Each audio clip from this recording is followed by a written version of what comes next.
Hello दोस्तों, स्वागत है आप सभी का एट रेट अभ्यास पुस्तिका भाषा भारती कक्षा 8 पार्ट 4 अपराजिता। तो इस पार्ट का हम अध्ययन करेंगे। तो प्रश्न क्रमांक 1 है, इस पार्ट में अपराजिता किसे कहा गया है। तो जैसा कि हम जानते हैं, इस पार्ट में अपराजिता डॉक्टर चंद्रा को कहा गया है। और नेक्स्ट क्वेश्चन है, अपराजिता पाठ किस विद्या में है। तो ये जो पाठ है वो संस्मरण विद्या में है।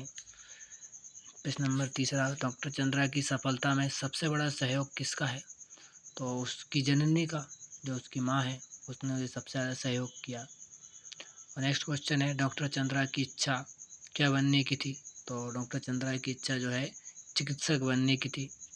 वह कमज़ोर है, खालिस्तान साहसी है, खाली जगह पर कौन सा उचित शब्द रखा जाएगा जिससे ये संयुक्त राग वाक्य बन सके।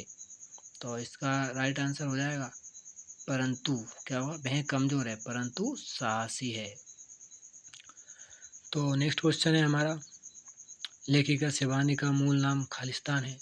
तो लेखिका शिवानी का मूल नाम है गौरा पंत। नेक्स्ट क्वेश्चन है, ड्रग्स रिसर्च इंस्टीट्यूट खालिस्तान शहर में स्थित है। तो लखनऊ शहर में स्थित है।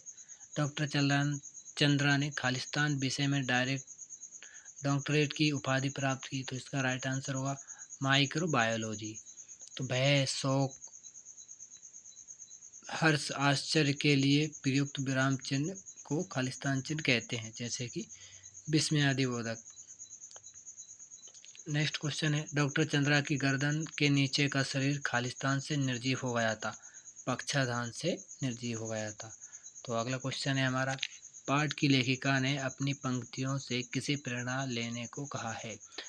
तो लेखिका है लेखिका अपनी पंक्तियों के माध्यम से उन व्यक्तियों को प्रेरणा देना चाहती हैं जिनकी भुजा कटने पर उनका साहस टूट गया है या थम गया है।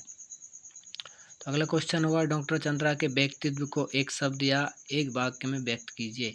तो सिंपल है, अपराजिता, जिन्होंने कभी हार नहीं मानी। ये इसका राइट आंसर हो जाएगा।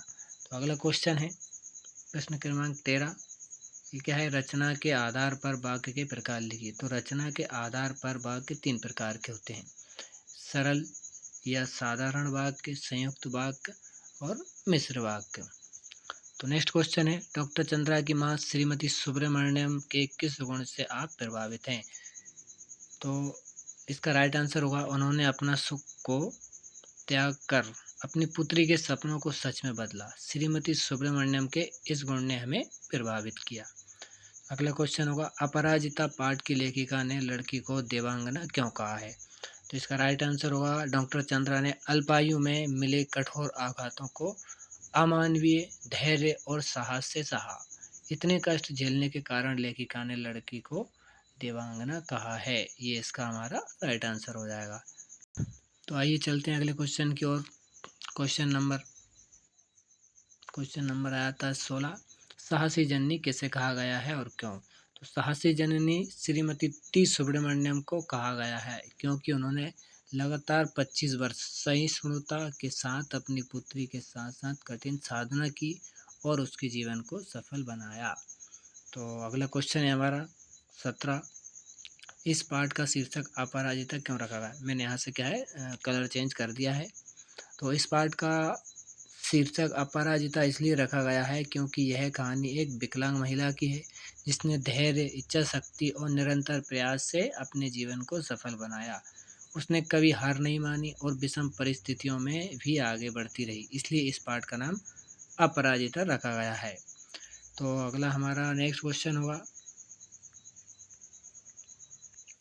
प्रश्न क्रमांक 18, क्या है, डॉक्टर चंद्रा की ऊपरी धड़ में गति कैसे आई। तो डॉक्टर चंद्रा की ऊपरी धड़ में गति 1 वर्ष के कष्ट साहस उपचार के बाद आई। आर्थोपेडिक सर्जन के उपचार से उनके हाथ हिलने लगे और नन्ही उंगलियां माँ को बुलाने लगी। तो ये हमारा राइट आंसर हो गया। तो हम चलते हैं दीर्घोत्तरीय प्रश्नोत्तर पर। तो प्रश्न क्रमांक 19, 25 वर्ष तक इस सहिष्णु महिला ने पुत्री के साथ साथ कैसी कठिन साधना की। इस वाक्य में लेखिका ने किसके जीवन को कठिन साधना कहा और क्यों कहा। तो इसका राइट आंसर होगा, लेखिका ने श्रीमती टी सुब्रमण्यम के जीवन को कठिन साधना कहा है, क्योंकि उन्होंने अपनी विकलांग पुत्री डॉक्टर चंद्रा की देखभाल और शिक्षित करने में 25 वर्षों तक असाधारण धैर्य, साहस और निष्ठा दिखाई। उन्होंने हर कठिनाई का सामना करते हुए अपनी पुत्री को सफल और आत्मनिर्भर बनाया। तो हमारा 20वां और आखिरी क्वेश्चन है, ईश्वर सभी द्वार एक साथ बंद नहीं करता, यदि एक द्वार बंद करता भी है तो दूसरा द्वार खोल भी देता है। इस कथन को किसी उदाहरण द्वारा स्पष्ट कीजिए। तो इसका हमारा राइट आंसर हुआ, चंद्रा पोलियो के कारण अपने निचले धड़ से अपंग हो गई थी, लेकिन उसने हार नहीं मानी। उसकी मां ने उसे पढ़ाई में मदद की, जिससे चंद्रा ने माइक्रोबायोलॉजी में डॉक्टरेट की। भले ही एक द्वार यानी चिकित्सा क्षेत्र में उसके लिए बंद हो गया था, उसने विज्ञान में महान सफलता प्राप्त की, जिससे दूसरा द्वार खुल गया। तो हमारा ये पाठ समाप्त होता है। इसी तरह और आगे की वीडियो को देखने के लिए बने रहें।